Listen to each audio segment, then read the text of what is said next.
और देखिए आगे बढ़ते हुए आपको एक बड़ी जानकारी हम दे दें, यूनिफाइड पेंशन स्कीम पर कांग्रेस का बड़ा हमला। इस बड़ी खबर पर लगातार हमारी नजर है, लेकिन अब आगे बढ़ते हुए ये बड़ी जानकारी आपको दे रहे हैं। यूनिफाइड पेंशन स्कीम पर कांग्रेस का बड़ा बयान। एबीपी न्यूज से बोले कांग्रेस सांसद प्रमोद तिवारी। उन्होंने कहा कि ओल्ड पेंशन स्कीम से कम कुछ मंजूर नहीं होगा। कांग्रेस सत्ता में अगर आई तो ओल्ड पेंशन स्कीम लागू किया जाएगा, ये प्रमोद तिवारी ने बात कही है। ओल्ड पेंशन स्कीम जो है उससे कम कुछ भी मंजूर नहीं होगा और साथ ही कांग्रेस पार्टी सत्ता में आई तो ओल्ड पेंशन स्कीम लागू करेंगे, इस बात का जिक्र उन्होंने किया। कि राज्यसभा में पार्टी के डिप्टी लीडर प्रमोद तिवारी जी हैं। सर, जो केंद्र सरकार ने यूपीएस की व्यवस्था लागू की है, क्या कहना है इस पर? देखिए, मैं एक चीज कहना चाहता हूँ। एक व्यवस्था लागू की, ओल्ड पेंशन स्कीम जिसके ओपीएस कहा जाता है, फिर ये एक न्यू पेंशन स्कीम लाए। कर्मचारियों का न उसमें भविष्य सुरक्षित है, न परिवार सुरक्षित है, और कर्मचारी आंदोलनरत भी थे कि ओल्ड पेंशन स्कीम बहाल की। अब ये एक नया, जैसे मोदी जी की स्टाइल है, नाम बदल के, पर इससे कर्मचारियों का हित कहाँ पूरा हो? मेरा ये कहना है, कर्मचारी इस देश में सरकार की नीतियों का अनुपालन करते हैं। एक तो आप सरकारी पद खत्म करते जा रहे हैं, जो हैं उनमें भी आप ओल्ड पेंशन स्कीम नहीं लागू कर पा रहे। तो मैं बहुत स्पष्ट कहना चाहता हूं कि हमारा संघर्ष, हमारी लड़ाई, हमारी मांग ओल्ड पेंशन स्कीम को जैसी थी उसी रूप में लागू। मतलब जो ओल्ड पेंशन स्कीम की मांग थी, कांग्रेस पार्टी भी लगातार कर्मचारियों को समर्थन दे रही थी, आप लोग उसी पर अडिग हैं, वही चाहते हैं? हम ओल्ड पेंशन स्कीम की मांग कर्मचारियों की समर्थन करते हैं और वायदा करते हैं कि अगर ये सरकार नहीं करे तो हमारी सरकार बनेगी तो हम ओल्ड पेंशन स्कीम लागू करेंगे। इससे मैं संतुष्ट नहीं हूँ जो नया इनका प्रस्ताव आया। अच्छा, केंद्रीय कर्मचारियों के लिए तो ये घोषणा की गई है, राज्यों के लिए घोषणा नहीं की गई। कहा गया है कि राज्य चाहे तो इसे अपने यहाँ लागू कर सकते हैं। फिर मैं एक चीज कहना चाहता हूँ, क्यों ये सब क्यों छोड़ा जा रहा है? बैठ के तय हो जाए। हमारा सिर्फ ये कहना है कि ओल्ड पेंशन स्कीम से कम हमें स्वीकार्य नहीं है, केंद्र में भी और राज्य में भी। ये कर देंगे अच्छा, नहीं हम आएंगे तो हम करेंगे। अच्छा, राहुल गांधी जी ने कल यहाँ पर संविधान सम्मान सम्मेलन को संबोधित किया, तमाम बातें कही। उन्होंने खासकर लोगों को एक बड़ी बात उन्होंने कही कि अगर इससे हमें राजनीतिक तौर पर नुकसान होता है तब भी हम इस मुद्दे को उठाते रहेंगे। जातीय जनगणना के मुद्दे को, 50% बैरियर के मुद्दे को हम पीछे नहीं हटेंगे। देखिए, दो नेताओं की तुलना कर लीजिए। मोदी जी दिखावा करते हैं, मोदी जी झूठे वादे करते हैं, और जहां राजनीति आई वहां आगे पीछे हो जाए। पर राहुल गांधी की एक ही खासियत, जो कहता है वो करता है। उसे राजनीतिक नफे नुकसान की चिंता नहीं होती। कल उन्होंने यही संकल्प संगम की धरती पे दोहराया कि ये 90% का जो इंटरेस्ट है, मुझे इसकी गणना भी करानी है और उनके हितों का भी ख्याल रखना है, संसाधन उसी के हिसाब से बढ़ना है। और उन्होंने ये भी कहा कि मैं जानता हूँ इससे मेरा राजनीतिक नुकसान भी हो सकता है। उनका हम उसके लिए तैयार हैं, हम राजनीतिक नुकसान उठा लेंगे लेकिन अपने वसूलों से समझौता नहीं करेंगे। जो एक पॉलिटिकल मैसेज देने की कोशिश की राहुल गांधी जी ने, क्या लगता है उसका क्या इम्पैक्ट जाएगा? मुझे लगता है कि अगर इसे जो जन जन की आवाज वही राहुल गांधी ने दोहराई, पर राहुल गांधी में और मोदी में फर्क है। मोदी सिर्फ कहते हैं, राहुल करता है। तो राहुल जी जो है, मैं दावे से कह सकता हूँ कि हमें गर्व है। आई सैल्यूट माय लीडर। वो जिस दृढ़ता से कल कह गए, मैं तो देखता रह गया। तो उनका हम पॉलिटिकल मिशन नहीं मेरा, ये मेरी जिंदगी का मिशन। तो यूनिफाइड पेंशन स्कीम पर सियासत तेज है, आरजेडी सरकार पर हमलावर है। तो वही केंद्रीय मंत्री जीतन राम मांझी ने भी इसको लेकर पलटवार किया है।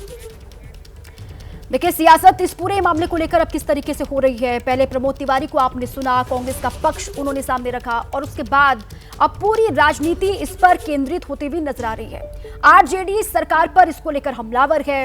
अब सरकार की ओर से भी इसका पलटवार किया जा रहा है, जवाब दिया जा रहा है। आपको सुनवाते हैं। देखिए, तमाम विपक्षी दल, राष्ट्रीय जनता दल सहित इंडिया गठबंधन के सभी नेता चाहते थे कि ओल्ड पेंशन स्कीम लागू किया जाए। इसके लिए लगातार केंद्र सरकार पर दबाव बनाया जा रहा था। केंद्र सरकार पर विपक्षी दलों के दबाव का ही नतीजा है कि कल केंद्र की सरकार ने यूपीएस यानी यूनिफाइड पेंशन स्कीम लागू करने की घोषणा की है। सरकार पहले पेंशन स्कीम को बंद की। भारतीय जनता पार्टी केंद्र की सत्ता में 10 वर्षों से है। 10 वर्षों से पूरी तरह से एनपीएस के नाम पर पेंशन को बंद करने का कार्य किया गया था। 25 लाख हमारे कर्मचारियों को फ़ायदा मिलेगा। अगर राज्य सरकारें एग्री हो जाए इस पर तो 90 लाख कर्मचारियों को इससे फ़ायदा मिलेगा। एक ऐतिहासिक कदम है नरेंद्र भाई मोदी जी का, और परिश्रम को उन्होंने उचित मुआवजा उचित दाम देने का काम किया है। इसके लिए हम लोग सब नरेंद्र भाई मोदी जी के प्रति आभार व्यक्त करते हैं। तो यूपीएस को लेकर राजनीति गर्म है, सियासत लगातार जारी है, लेकिन सरकार इसके फायदे भी गिना रही है। आपको सुनवाते हैं। सबसे इम्पोर्टेंट विषय था कर्मचारियों की तरफ से कि हमें अश्योर्ड अमाउंट एक चाहिए, 50% अश्योर्ड पेंशन। ये इस यूपीएस का सबसे पहला पिलर है।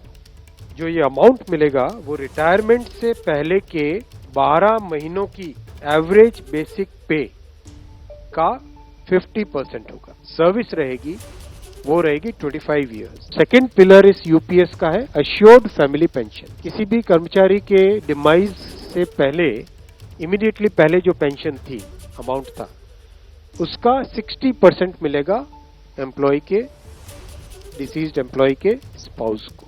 थर्ड पिलर है अश्योर्ड मिनिमम पेंशन। कई बार देखा कि सर्विस कम होती है और कंट्रीब्यूशन जितना हुआ है उससे एक सफिशिएंट अमाउंट नहीं मिल पाता था। इसीलिए assured minimum pension 10,000 rupees per month वो इसमें यूपीएस में थर्ड पिलर ये रखा। फोर्थ पिलर है इन्फ्लेशन के साथ indexation. Assured pension, assured family pension और अश्योर्ड मिनिमम पेंशन, इन तीनों के ऊपर इन्फ्लेशन इंडेक्सेशन डीएनएस रिलीफ के बेसिस पे मिलेगा। पांचवा पिलर है lump sum payment at superannuation in addition to gratuity. हर 6 महीने की सर्विस के लिए monthly emoluments which means pay and DA combined, उसका 10% अमाउंट। 30 इयर्स की सेवा है तो उसमें तो उसको 6 महीने की इमोल्यूमेंट्स जो उसकी रहेगी पे प्लस डीए मिला के वो एक लमसम अमाउंट की तरह मिलेगा। यूनिफाइड पेंशन स्कीम पर शिवसेना और आम आदमी पार्टी ने भी सरकार पर हमला किया है। स्कीम बनाई है, अगर वो लोग स्वागत करते हैं तो अच्छी बात है। चुनाव के पहले इस तरीके का तो चुनाव से पहले ये बातें होती है ना। चुनाव से पहले अगर कुछ लोग देश को युद्ध के खाई में ढकलते हैं तो और क्या होना चाहिए। दंगे कराते हैं, चुनाव जीतना है। चुनाव जीतने के लिए इस हमारे देश के लोकतंत्र में कुछ भी होता है। वार रुकवाते भी है और वार शुरू भी करते हैं। तरीके से केंद्र सरकार के एम्प्लॉइज ने इस बार भारतीय जनता पार्टी के खिलाफ वोट दिया। भारतीय जनता पार्टी की अकल थोड़ी ठिकाने आई है और मुझे लगता है कि बहुत जल्द और भी अन्य जो इन्होंने फैसले लिए, जैसे इन्होंने अग्निवीर का फैसला लिया जिसके अंदर लाखों लोगों को का जो सपना था फौज में जाने का उसको तोड़ा, उस फैसले को भी बहुत जल्द वापस लेंगे। तो देखिए, यूनिफाइड पेंशन स्कीम को लेकर सियासत लगातार जारी है। अब ये स्कीम है क्या, इसके बारे में कुछ डिटेल्स है हमारे पास, वो आपको हम बताएं। यूनिफाइड पेंशन स्कीम सुनिश्चित पेंशन और 25 साल की नौकरी, बेसिक सैलरी का 50% पेंशन मिलेगा। 10 से 25 साल की नौकरी करने पर यह मिलेगा और साथ ही देखिए नौकरी के अनुपात पर पेंशन दिया जाएगा। ये कुछ डिटेल्स हैं, कुछ पॉइंटर्स हैं। सुनिश्चित पारिवारिक पेंशन और साथ ही आखिरी पेंशन का 60% हिस्सा ये होगा। और सुनिश्चित न्यूनतम पेंशन कम से कम 10 साल की सेवा करनी होगी, ये इसमें गाइडलाइंस हैं। और साथ ही 10,000 रुपये प्रति माह इसमें मिलेगा। इसके अलावा महंगाई दर के हिसाब से पेंशन बढ़ेगी, ये भी जानकारी है।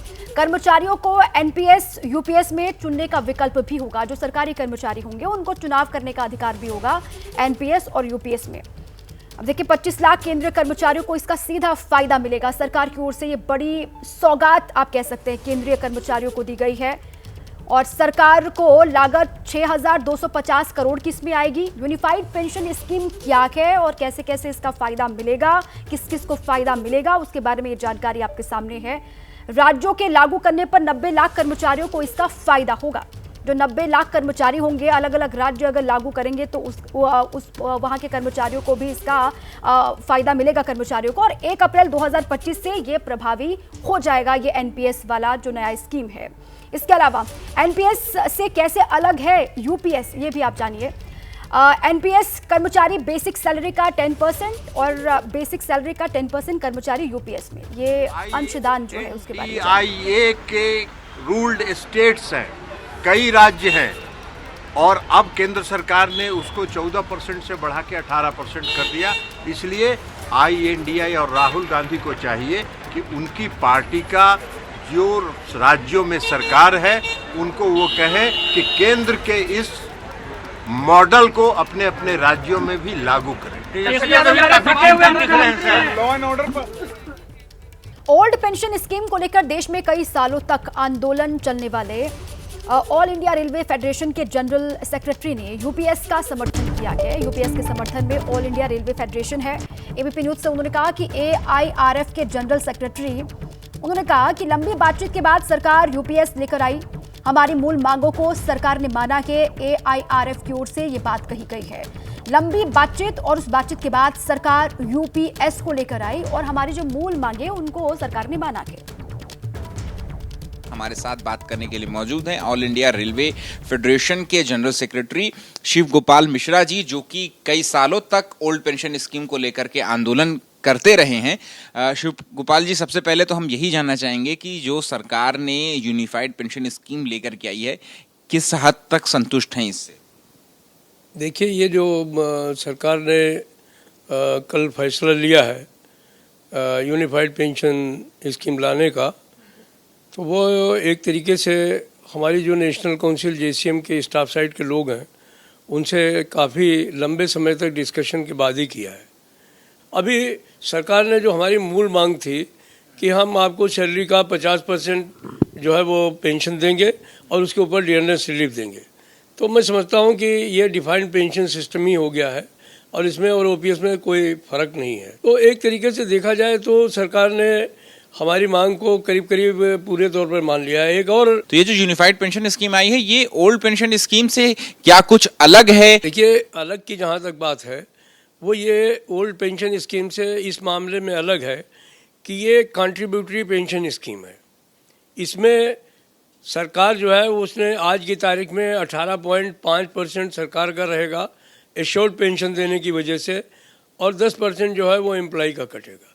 लेकिन एक बात निश्चित है कि जो लाभ हैं पुरानी पेंशन के, वो करीब करीब सारे उन्होंने इसके अंदर समाहित करने का काम कर दिया है। बस ये तो एक स्वप्न ही था कि सरकार जो है वो हमारे बारे में सोचेगी, लेकिन प्रधानमंत्री जी ने स्वयं संज्ञान लिया, उन्होंने बुलाया, बातचीत की और जो है वो कुछ इसको और इम्प्रूव कराने का काम किया। तो इसके लिए मैं प्रधानमंत्री जी का धन्यवाद करता हूं। प्रधानमंत्री के डायरेक्ट इंटरवेंशन से ही ये यूनिफाइड पेंशन स्कीम जो है वो अमल में लाई गई। मुझे तो ये लगता है कि उनके सीधे इंटरवेंशन से ही ये संभव हो पाया, अदरवाइज ना तो कमेटी बनती और ना ही ये इसका कोई सलूशन हो सकता था। इतने सालों से जो आप ओल्ड पेंशन स्कीम को लेकर के आप और बाकी संगठन जो है वो आंदोलन चला रहे थे, तो क्या अब यूपीएस के आने से ये मान लिया जाए कि ओल्ड पेंशन स्कीम को लेकर के जो आंदोलन है वो अब खत्म हो जाएगा, तो संतुष्ट होंगे लोग?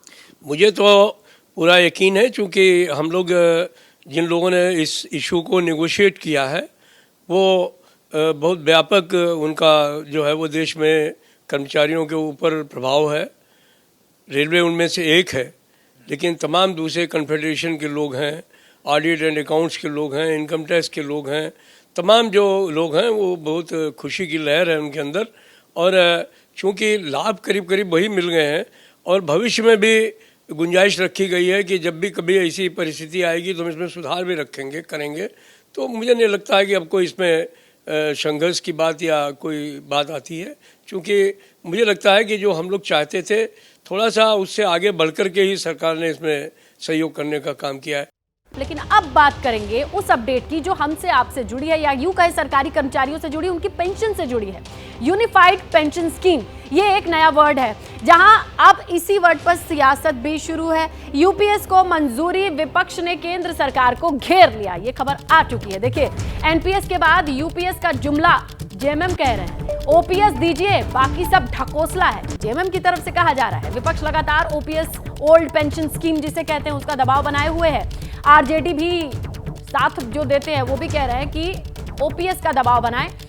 इंडिया गठबंधन की सरकार आई तो ओपीएस की मांग सही ये साबित हो गया है। देखिए, इस नए यूपीएस को लेकर के ओल्ड पेंशन स्कीम की मांग करने वाले लोग कह रहे हैं कि देखिए, ये कुछ मिला के वैसी ही सारी उस मांग को जरूरी समझा गया ओपीएस को, इसीलिए यूपीएस लेके आए हैं। और 4 राज्यों में चुनाव के चलते यूपीएस का ऐलान हुआ है। तो अब इस पूरे स्कीम को लेकर के पॉलिटिकल सिनेरियो क्रिएट होगा, क्योंकि 4 राज्यों में विधानसभा चुनाव होने हैं।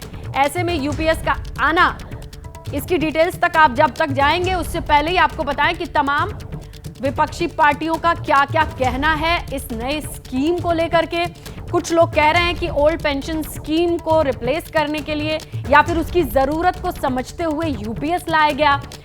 ओपीएस की मांग सही है, ये साबित हो गई, शिवसेना कह रही है। हमने ओपीएस की मांग की थी और देखिए, इसी मांग को समझ करके यूपीएस ला दिया। तो अपनी बात को सही बताने वाली सियासत शुरू हो चुकी है विपक्षी दलों से। जैसे ही यूपीएस को मंजूरी मिली, देखिए किस तरीके के रिएक्शन आने शुरू हो गए हैं। एनपीएस के बाद यूपीएस जुमला है। देखिए, तमाम विपक्षी दल, राष्ट्रीय जनता दल सहित इंडिया गठबंधन के सभी नेता चाहते थे कि ओल्ड पेंशन स्कीम लागू किया जाए। इसके लिए लगातार केंद्र सरकार पर दबाव बनाया जा रहा था। केंद्र सरकार पर विपक्षी दलों के दबाव का ही नतीजा है कि कल केंद्र की सरकार ने यूपीएस यानी यूनिफाइड पेंशन स्कीम लागू करने की घोषणा की है। सरकार पहले पेंशन स्कीम को बंद की। भारतीय जनता पार्टी केंद्र की सत्ता में 10 वर्षों से है।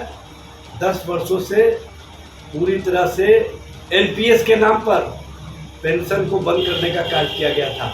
केंद्र की सरकार ने यूनिफाइड पेंशन स्कीम लाकर ये तो सिद्ध कर दिया कि विपक्ष की जो मांग उठ रही थी पिछले कई महीनों से कि आपको एक पेंशन योजना लानी पड़ेगी, तो लानी पड़ेगी।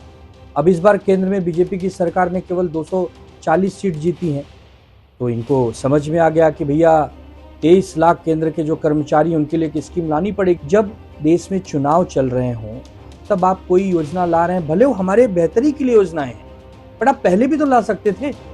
आपके पास समय था।